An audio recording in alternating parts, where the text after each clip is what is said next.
Por motivos de saúde, o nosso reverendo Moura, para o restante do mês de novembro e dezembro, ele não vai estar ministrando na escola dominical das 9, como hoje de manhã já não tivemos, e também da ao meio-dia e 15. Então, caso você não tenha recebido a notificação no seu grupo da escola dominical, fica aí o aviso, tá? Eu ia dizer que ele ia brincar, dizer que ele está fazendo uma cirurgia plástica. Ele não está fazendo cirurgia plástica, mas ele vai voltar mais bonito, te garanto. Um sorriso daquele bonito, então você prepare-se para isso. A palavra de hoje, gente, ela vai ser apenas informação se o Jesus não tocar o seu coração. Se ele não tocar, vai ficar só informação. Você vai sair daqui sabendo um pouquinho mais sobre o assunto. Gostaria que você investisse um tempinho agora. Esse é um cântico bastante conhecido, né? Nós chamamos de Tocou-me. Então a ideia é que quando Jesus tocou, a coisa mudou. Algemado por um peso do pecado, preso às coisas. Oh, quão triste eu andei, até sentir a mão de Cristo. Olha essa frase, que ela é chave para a palavra de hoje. Não sou mais como eu era, eu sei. Quando Jesus toca, nós mudamos. Tocou-me, Jesus tocou-me, de paz ele encheu meu coração. Quando o Senhor Jesus me tocou, livrou-me da escuridão. E depois conclui dizendo: desde que aceitei a Cristo e senti seu terno amor, eu tenho achado paz e vida. Para sempre cantarei o seu louvor. Vamos fazer um ensaio? Assentados mesmo como estamos? Tocou-me. Cantem. Um peso. Mesmo que você nunca conheceu, pode cantar. Com Cristo eu andei, até sentir a mão de Cristo. Não sou mais como eu era, eu sei. Olha o coro agora, cantem. Tocou-me, Jesus, tocou-me, e de paz ele encheu meu coração. Cantem. Quando o Senhor Jesus me tocou, livrou-me da escuridão.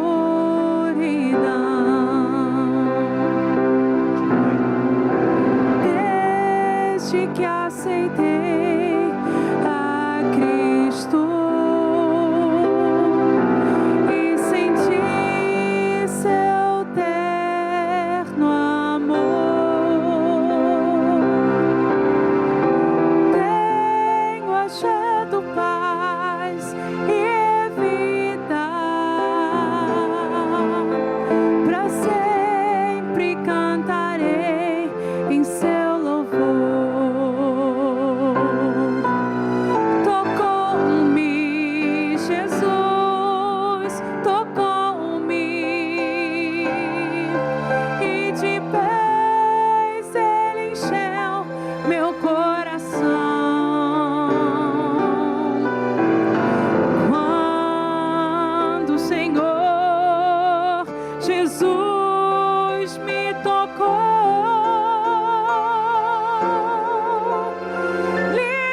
livrou-me da escuridão.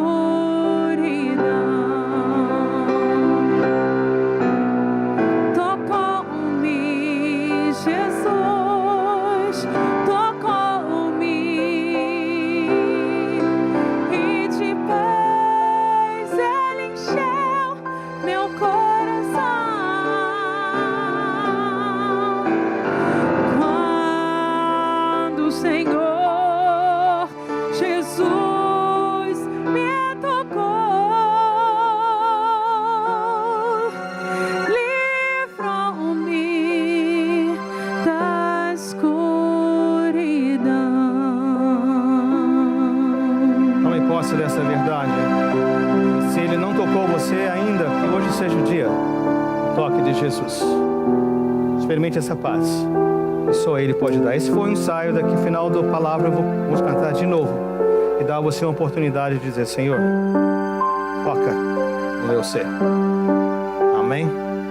Fiquem por perto, prestes, próximos, prontos para voltar, Esther e Efraim. A palavra de hoje vem da carta de Tiago. Vamos lá.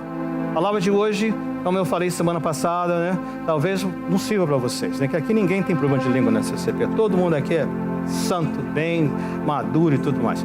Mas caso você conheça alguém que precisa dessa informação, você toma nota, tem aí, você tem um papelzinho já com você, né? Tome nota e compartilhe em nome de Jesus. Os pecados da língua e como refreá-la. Eu confesso a vocês que quando estava preparando essa palavra, eu quis fazer uma lista de situações, carapuças assim. Mas aí quando li o Tiago falou: não faz isso não. Dê os princípios, os exemplos, vocês preencham as lacunas, ok? Mas tome posse dessa palavra. Antes de prosseguir, Tiago, quem foi Tiago? Ele foi um líder da igreja nos seus primeiros anos. Quando eu falo primeiros anos, logo depois da morte e ressurreição de Jesus. Então, Tiago foi um dos líderes. Aliás, de acordo com Atos, especialmente para o capítulo 15, ele foi um líder ainda maior que João e maior que Pedro. Ele foi o primeiro. Atos 15, eles têm uma reunião da congregação, né, do governo da igreja, e o Tiago é quem está dirigindo essa reunião, ele que está moderando essa reunião. Então foi um dos líderes da igreja logo no início, depois da morte e ressurreição de Jesus. Se você tiver uma oportunidade, é um livro tão pequenininho, né, Reinaldo? Ele tem usado 5 capítulos apenas, usou na célula dele, as pessoas estão lendo, né, e conversando sobre isso, que é um grupo familiar muito bom, vale a pena. Porque Tiago, ele começa logo no capítulo 1, se apresentando como um servo de Deus, escravo de Deus. Ele fala assim, né? Servo, mas no sentido de escravo de Deus e de Jesus Cristo. E é interessante, eu quero fazer uma ponte. A palavra doulos, né, que é ali do escravo, ela tem a conotação de alguém que é escravo por vontade própria. No Antigo Testamento, pessoas que estavam endividadas ou alguma coisa assim, elas vinham, se vendiam para pagar suas dívidas ou coisas assim. Mas Deus fez um regulamento. Você não pode fazer isso para sempre. A pessoa vinha, se dava como escravo para pagar uma dívida, mas ele dizia, depois de tanto tempo, 7 anos, você tem que liberar a pessoa. Mas em muitos casos, o escravo gostava tanto da família, se ficou tão íntimo da família, que ele dizia, eu não quero sair desse meio, porque eles não me tratam como escravo, me tratam como mais um filho, como mais uma parte da família. Então havia uma cerimônia que o indivíduo vinha, eles vinham lá no portal, ele colocava a sua orelha, eles furavam a sua orelha e colocavam um brinco, que dizia, todo mundo que via, esse aí é escravo por vontade própria, não é algo imposto. Então Tiago, alguém que está dizendo assim, eu sou um escravo de Deus, não porque ele me forçou, mas porque eu quero ser. Ele se entrega. Paulo fala assim também dele mesmo. Eu me entrego a ele. Essa informação, tudo muito bom. Porém, essa atitude é muito mais significativa pelo fato de que Tiago, além de ser um escravo voluntário de Deus e Jesus Cristo, ele era, na carne, meio-irmão de Jesus. Você sabia que Jesus tinha irmãos? Olhe na sua casa, Mateus 13, 55, ou Marcos capítulo 6, versículo 3. Olhe na sua casa. Você vai ver que Jesus teve 4 irmãos. Obviamente, Maria, virgem, concebeu do Espírito Santo só Jesus. Depois que Jesus foi concebido, ela casou-se com José, seu prometido, e eles tiveram 4 filhos irmãos, homens, não sabemos quantas irmãs, mas teve também irmãs. Lá em Mateus 13:55, Marcos 6:3, os nomes dos irmãos estão ali. E um deles é o Tiago. Outro é o Judas, não o que traiu. Lá, o último livro, antes do Apocalipse, o último livro da Bíblia, no Novo Testamento, tem um capítulo só. Judas, outro irmão, meio-irmão de Jesus. Da parte de José e Maria, filhos, né? Mas meio-irmão de Jesus por causa da mesma mãe. Então, é muito significativo. Agora, lembre-se, durante o ministério de Jesus, os irmãos e irmãs eles não criam em Jesus. Porém, algo aconteceu quando Jesus foi crucificado, ressuscitou. Eles agora se converteram E não só se converteram, mas se tornaram assim pilares na igreja. Tão bom isso, tão bom isso. E ele escreve essa carta, 5 capítulos, ele fala assim: as igrejas espalhadas. Irmãos, por 4 séculos, a igreja de Jesus sofreu muito, perseguições assim indescritíveis, coisa tremenda, né? Queimados, né? Num poste iluminando a rua, nas arenas com os animais ferozes, com os gladiadores, foi tremendo. E obviamente que aquilo foi bom porque purificou a igreja. Só ficou na igreja quem realmente cria em Jesus, porque nenhuma pessoa que fosse mais ou menos ia aguentar essa pressão. Então teve esse benefício, mas os tempos foram muito duros. E ele escreve essa carta com conselhos práticos, com lições e com coisas práticas. Mas o Tiago, o Paulo acho que é um pouquinho mais amoroso. O João é amorosíssimo, só filhinhos, aquele homem é um mel só, né? Mas o Tiago é o líder assim mais duro, ele chega junto. O que ele está chegando junto? Se você olhar nos capítulos de Tiago que antecede o capítulo 3, ele está falando o seguinte: crente que não, eu estou parafraseando, gente, eu acho que eu estou mais duro que ele, né? Ele fala: crente que não aguenta adversidade, não vale o nome que tem. Ele não falou isso, não, ele está dizendo o seguinte, ele fala assim: contai como razão de grande júbilo passarem por tribulações, o sofrimento, porque ele diz, sofrimento é igual o fogo na pedra preciosa, ele purifica, faz melhor. Então ele está dizendo, gente, a questão está dura, o sofrimento é grande, mas vocês se alegrem, porque isso é bom. Mas ele também vai falando lá nas suas palavras, eu estou pulando um pouquinho, mas ele fala assim, vocês não podem fazer acepção de pessoa. Por exemplo, chegou um pobre na igreja, um homeless, você manda ele sentar lá no cantinho, longe de todo mundo. Chegou um rico, você manda sentar na frente. Não faça isso. O crente não faz assim, acepção de pessoas. Outro, crente também não vai para a igreja, ouve uma porção de coisas e não faz nada a respeito. Ele não fala assim, é igual você olhar no espelho e ver o que precisa fazer e não faz. Você ouve a palavra, não seja apenas ouvinte, mas seja também o praticante. Ele fala sobre tentação. Ninguém se engane. Tentação não é de Deus, tentação o diabo pode ajudar e tudo mais, mas tentação começa aqui na cabeça. Maquina a ideia, cai para o coração com a vontade e você executa. E está dizendo, então nós temos que, para cuidar do pecado, a gente tem que cortar o pensamento aqui. Martinho Lutero falou o seguinte, tentação é igual uma pombinha que quer pousar na cabeça, né? Eu não posso impedir que ela tente pousar, mas eu posso impedir que ela pouse em mim. Tentação vem e você diz, fora daqui. Você resiste. Então o Tiago endereça. Já deu uma ideia? Agora você vai ler o livro inteiro assim, porque vale a pena. Ficou com vontade, não foi? Mas essa é a ideia. Agora ele chega no capítulo 3, 12 versículos, que eu quero ler e depois fazer aplicações para você. Não vou dar, assim, caso específico. Fui tentado a fazer isso. Eu queria mandar um monte de recado para vocês, mas Deus falou, ensina a palavra, deixa mandar recado ao Espírito Santo que faz. Amém? Então você vai aprender hoje os pecados da língua, os danos que ela causa e qual o remédio que Deus deu para você fazer. Assentados mesmo como estamos, Tiago 3, de 1 a 12. Amém? Meus irmãos, versículo 1. Não sejais muitos de vocês mestres, pois vocês sabem que nós, os que ensinamos, seremos julgados com maior rigor.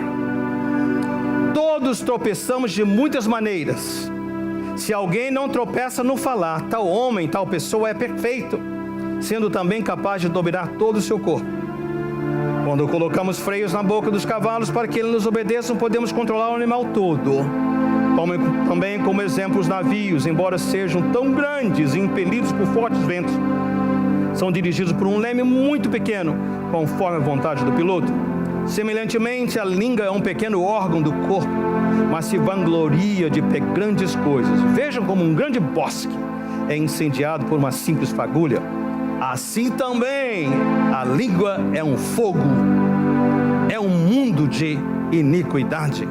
Colocada entre os membros do nosso corpo, contamina a pessoa por inteiro.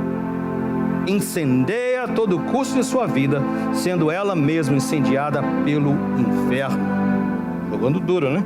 Todas as espécies de animais, aves, répteis e criaturas do mar domam-se domestica-se e tem sido tomada pela espécie humana. A língua, porém, ninguém consegue dominar. É um mal incontrolável, cheio de veneno mortífero. Com a língua bendizemos o Senhor e Pai, e com ela amaldiçoamos os homens feitos à semelhança de Deus. Da mesma boca procede bênção e maldição. Meus irmãos, não pode ser assim. Acaso podem sair água doce e água amarga da mesma fonte? Meus irmãos, pode uma figueira produzir azeitonas ou uma videira figos? Obviamente que não. Da mesma forma, uma fonte de água salgada não pode produzir água doce. Vamos lá? O que é que nós temos aqui? Lições, princípios. Primeiro deles, está na sua folha. Fique focado. Espero que esse português esteja correto. Focado, focalizado. Aí não largue. Na excelência. Aspire o melhor. Aspire o melhor. Olha o texto, né? Se você ler rápido, dá a impressão que o Tiago está dizendo o seguinte: gente, eu não quero que ninguém seja mestre não, sabe por quê? Porque se você for mestre, você vai ter que dar mais, prestar contas. A quem muito é dado, muito é cobrado. Mais você sabe, mais responsabilidade. Alguns pensam que ele está dizendo, porque vocês são ouvintes e não praticantes, porque vocês fazem acepção entre rico e pobre, então ele está dizendo, vocês não têm condição de ser mestre. Eu não creio não, eu vou pegar um outro caminho aqui. Eu creio que ele está dizendo para nós assim, ele está se nos provocando. Você quer crescer, você quer mais, você quer subir com o Senhor, tá? Vai haver mais responsabilidade, mas há aqui uma oportunidade de você crescer. Olha só, na sua folha eu tenho também o que o apóstolo Pedro falou sobre isso. Portanto, ele disse, livrem-se de toda maldade, de todo engano, hipocrisia, inveja, toda espécie de maledicência. O que é maledicência? Falar mal. Como crianças recém-nascidas, desejem de coração o leite espiritual puro. Para que quê? Para que por meio dele cresçam para salvação. Para a salvação. Ou seja, eu creio que o Tiago está falando assim, você pode ser até criança hoje. Talvez você não saiba nada, mas toma o leite do Senhor. Toma a palavra do Senhor. Sabe para quê? Para você crescer. Então eu quero que você hoje aqui possa tomar essa palavra e dizer o seguinte, olha só, eu estou aqui, talvez eu não cheguei lá ainda na perfeição, mas eu quero crescer. E para crescer eu preciso da palavra do Senhor. Você quer crescer? Diga, você quer crescer? Vocês querem crescer? Então diga para a pessoa do seu lado, eu quero crescer. Agora fala como você quer, alguém que crê nisso. Eu quero crescer, diga. Você não está querendo crescer nada. Eu quero crescer, tem vontade própria. Eu quero crescer. Qual remédio você vai estar tomando leite puro espiritual? Segunda, você quer crescer mesmo? Então presta atenção nisso, seu velho. Olha só, a língua é inimiga da excelência. Se você quer crescer, tem que domar a língua. Quando eu falo língua, gente, não estou falando desse órgãozinho aqui, bonitinho, pequenininho, né? Dá o tamanho certo na minha boca. Não é isso, não. Eu falo língua no sentido da palavra, né? Ela é um instrumento que produz a palavra, né? Junto com a nossa garganta e tudo mais. Mas a língua, o falar, a língua é inimiga da excelência. O verso deixa bem claro isso. Todos tropeçamos de alguma maneira. Se alguém não tropeça no falar, ou seja, as outras maneiras a gente tropeçou, levanta. Mas a língua faz um desastre. Como eu falei, eu estava tentado mandar mensagens, né? Mas eu não vou fazer isso. Eu já falei, vou repetir, não vou mandar mensagem para ninguém de vocês aqui, né? Porém, eu pensei em muitas palavras que me foram faladas. Algumas palavras que eu estava escrevendo, eu me lembrei de palavras que falaram sobre a minha vida, gente, que me deu, é como se fosse ontem. Eu estava ouvindo ontem. Eu falei, Senhor, quando é que essas palavras vão perder o veneno? Tremendo. A língua é inimigo. Se você quer crescer, precisa colocar essa língua no controle. Em nome de Jesus. O que mais? Você já sabia, mas vamos lá. A língua é poderosíssima. Poderosíssima. Oh, my Lord. Língua, né? Então, poderosíssima, ou que seja. Amém? Professora Mônica, poderosíssima, poderosíssima. A debate, né? Amém. Vamos lá. E ele usa uns exemplos. Quantos de vocês já andaram a cavalo? Deixa eu ver as suas mãos. A maioria de vocês, né? Gente, só tem aqui, né? Gente do interior.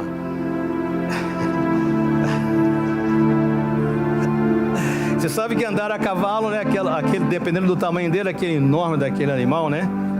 Você sabe que ele é controlado por um pequeno, né?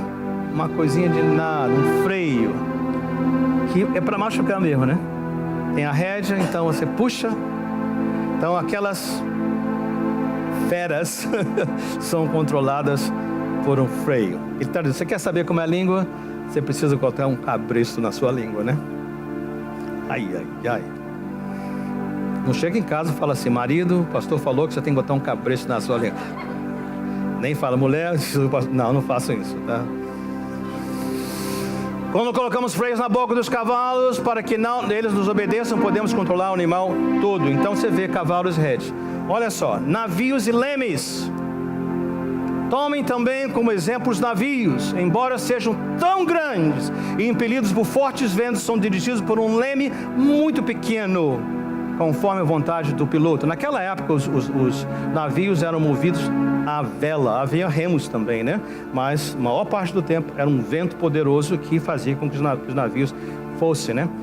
Se você olhar lá no original, lá na maneira como a palavra foi construída, ela está exagerando, ele era mais ou menos assim, parafraseando. Imagine um navio gigantesco, de todo tamanho, impelido por ventos fortíssimos, dirigidos por um leme ridiculamente pequeno. Pega esses hoje, nesses cruzeiros, nesses grandes navios de cruzeiros, você vai pegar, proporcionalmente o leme não é nada, e aquele pequeno leme muda tudo, a direção. Ele está dizendo para nós, você quer saber o poder da língua? Ela move tudo, move a sua vida, move os relacionamentos, move tudo. Falamos da Califórnia, né? Terceiro, a língua é poderosíssima no sentido de bosques, florestas e fagulhas.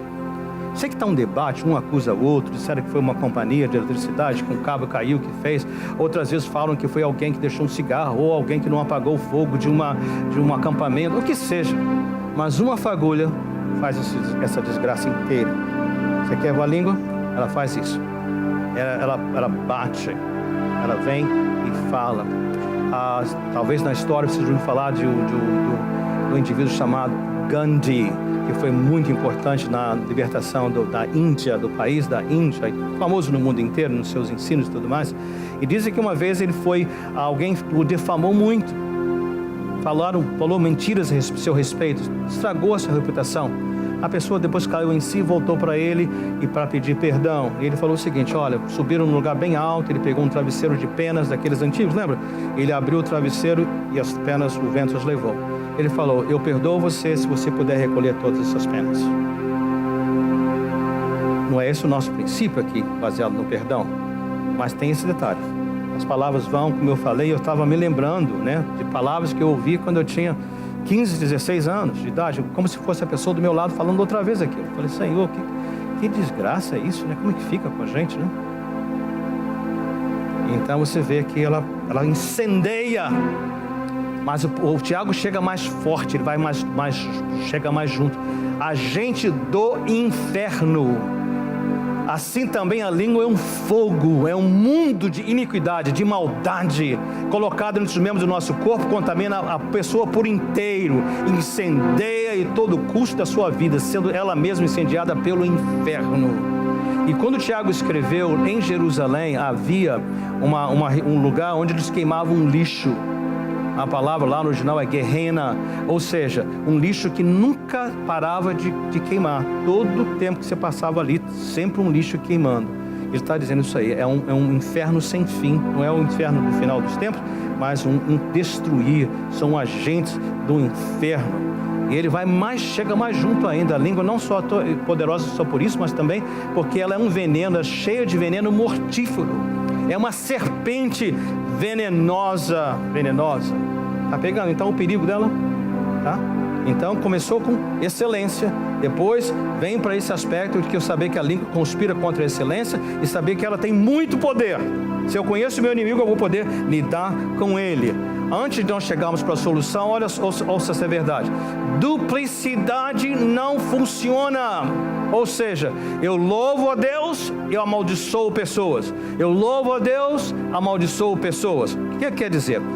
Eu creio que dá um nó na nossa cabeça. A gente pensa assim, com Deus é igual uma balança. Coisas boas, coisas ruins. Se eu tiver mais coisas boas, Deus está feliz comigo. Se eu tiver mais coisas más, não. Então eu vou fazer uma coisa. Eu vou fazer algumas coisinhas más, mas eu vou fazer mais coisas boas. Vou dar muita bênção, glória a Deus, mas eu vou fazer algumas... Não funciona. Não tem essa medida, não dá. Eu não tenho como abençoar, louvar a Deus e amaldiçoar as pessoas que Deus criou. Então essa duplicidade, tentar compensar, não vai dar certo. Assim nós não podemos fazer isso, né? Ele vai dizer para nós sobre, acaso podem sair água doce e amarga da mesma fonte? Meus irmãos, pode uma figueira produzir azeitonas? Lógico que não. Ou uma videira figos? Lógico que não. Da mesma forma, você não pode ser as duas coisas. Então vamos lá, solução. O que fazer? Como é que eu vou cuidar dela? Então vamos ouvir o médico por excelência. Sabe quem é? Jesus. Nosso Senhor Salvador, Criador dos céus e da terra, né? No princípio ele estava lá e foi parte dessa criação. Olha o que Jesus falou para nós. Ouça o que ele disse. Raça de víboras! Como podem vocês que são maus dizer coisas boas? E aqui ele vai colocar o dedo na solução. O problema não é a língua, meu querido. Pois a boca fala do que está cheio o coração. Então ele botou o dedinho. Quando minha boca está fora de controle, quem é que está precisando de conserto? Eu não preciso de transplante de boca, nem de língua, se é que existe. Talvez exista operação para fechar a boca, né? Mas não tem jeito. Mas ele falou, precisa fazer o transplante do coração. Jesus não parou aí. Ele falou mais adiante, em Mateus ainda. Mas as coisas que saem da boca vêm do coração, e são essas que tornam o homem impuro. Mesma ideia, né? Poderosíssima. Pois do coração saem os maus pensamentos, os homicídios, os adultérios, as imoralidades sexuais, os roubos, os falsos testemunhos e as calúnias. Então, o que Jesus está dizendo é o seguinte: não perca o seu tempo tentando controlar a língua. Perca o seu tempo, invista o seu tempo tendo o seu coração transformado. Ou seja, há um cântico que nós falamos: recebi um novo coração do Pai. Só um novo coração vai poder cuidar da minha língua. E lembre-se, para ficar mais claro ainda, o que Jesus está falando, lá no versículo 8 do capítulo de Tiago, que nós lemos hoje, ele fala assim: a língua ninguém consegue domar, é um mal incontrolável, cheio de venenos mortíferos. O que ele está dizendo? Isso não dá para você dizer, a partir de hoje vou falar só coisa boa. Não dá. Ficar calado, não funciona assim, porque a gente pensa. Jesus ensinando no Sermão da Montanha, ele falou: se você só pensar, né? Você já está culpado. Não está ao nosso alcance. Então o que nós vamos fazer? Eu não coloquei uma lista para você dos passos, né? Mas eu creio que isso é tão fácil que vou poder recitar para você. O que eu vou fazer? Primeiro, entregue o seu coração a Jesus. Quando eu falo entregar o coração, estou me falando primeiro salvação, obviamente. Só Jesus pode colocar o seu nome no livro da vida, só Ele. Só Jesus pode perdoar os seus pecados. Só Jesus pode te dar o novo coração, ninguém mais. Só Jesus vai te dar o Espírito Santo para habitar em você, ninguém mais. Entregue o seu coração a Jesus. Mas você que já entregou o coração a Jesus, mas está lutando com a língua, não perca tempo com ela. Nós cantamos antes, né? Senhor, eu me rendo com o meu coração. Está inconsistente, estou tentando fazer o impossível, Senhor. Estou tentando louvar, amaldiçoar. Louvar, amaldiçoar. De um jeito na casa do Senhor, outro jeito na minha casa. Na minha casa. Muitos anos atrás eu estava aconselhando uma família e o esposo era uma pessoa forte na igreja, um líder, está na frente. E no meio do aconselhamento, isso faz muitos anos, não são pessoas da nossa igreja. A esposa falou assim: pastor, eu só queria uma coisa, que o marido, ou que o homem que eu vejo lá no domingo fosse o meu marido na minha casa. Se referindo. Porque lá na igreja ele é uma bênção. Fala tudo direito. Todo mundo acha, uau, que bênção. Mas aqui em casa ele é outro.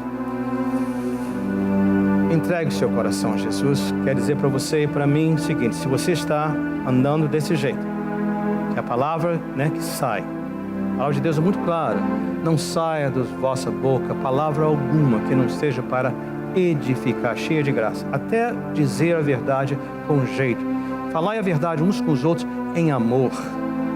Isso não é ficar cego, não é negar o óbvio. Nós precisamos endereçar, mas precisa endereçar em amor, com respeito, não para destruir, não para punir, não para manter. Agora, ao entregar o seu coração a Jesus, você que já é crente, pedir para Ele mudar o seu coração, a sua maneira de pensar, a sua maneira de agir, tem que concordar com Ele. Se chama confessar, dizer: Senhor, o Senhor tem razão. Há um momento como o salmista que ele vem assim no ar dizendo: Senhor, sonda-me. Eu não sei o que está passando no meu coração. Há momentos assim, mas há momentos que nós sabemos muito bem. Nós sabemos o que fizemos e não tomamos uma providência sobre isso. Então Ele está dizendo para você: Senhor, eu sou culpado disso. Eu tenho usado a minha língua, a comunicação que o Senhor me deu para isso. Agora preste atenção.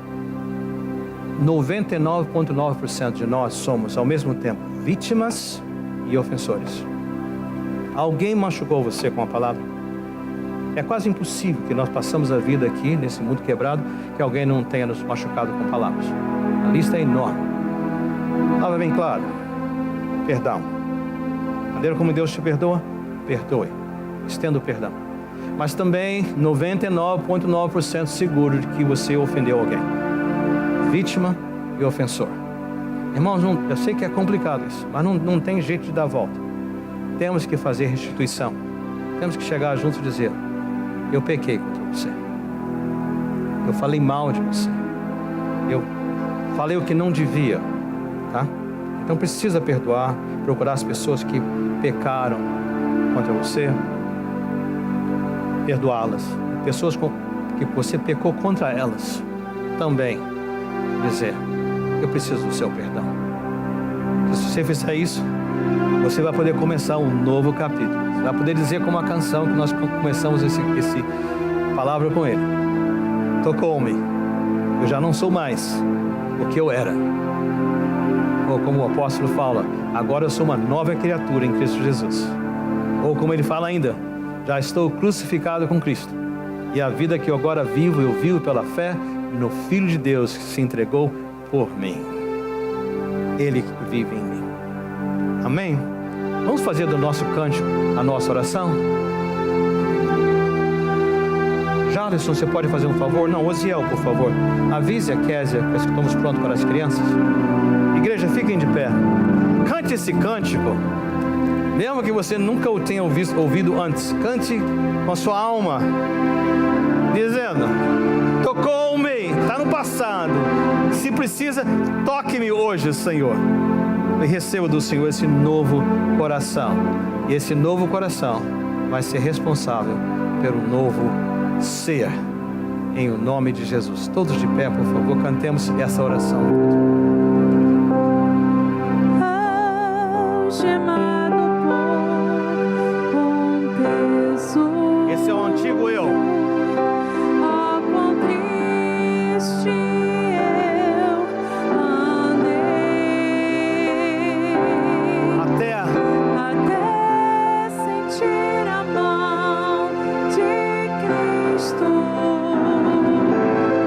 Olha só. Não sou mais como eu era, eu sei. Olha aqui a razão. Ele fez, não sou eu. Tocou-me, Jesus, tocou-me, e de paz Ele encheu meu coração.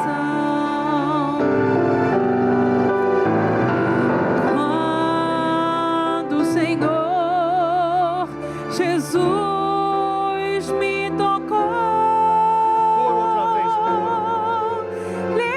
livrou-me da escuridão. Tocou-me uma vez mais, tocou-me. Tocou-me, toca, Senhor. Jesus tocou-me e de paz Ele encheu meu coração. Quando o Senhor Jesus me tocou,